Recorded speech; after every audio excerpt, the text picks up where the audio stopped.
Login loop error on Yapily Fix. Login loop error on Yapily Fix. If you keep entering your credentials on Yapily and get sent straight back to the login page, you've hit what's known as a session loop.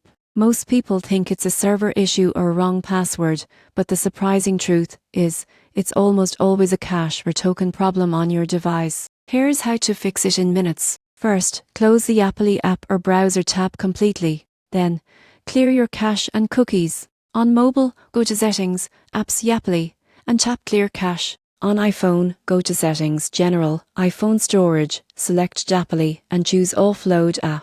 On desktop browsers, open Privacy Settings, then clear cookies and cache data for Yapily. Next, update the app or browser. Outdated versions can't properly handle secure login tokens, which causes that endless sign-in loop.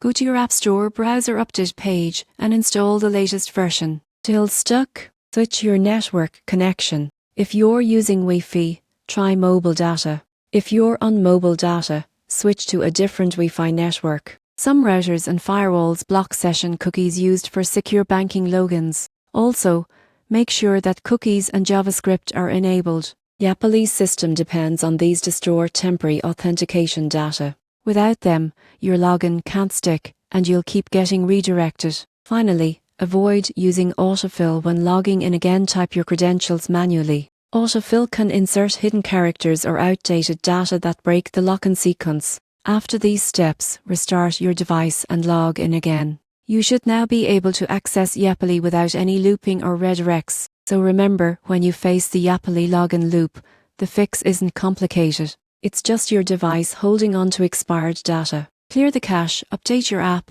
and reconnect, and you'll be back to managing your financial integration smoothly in no time.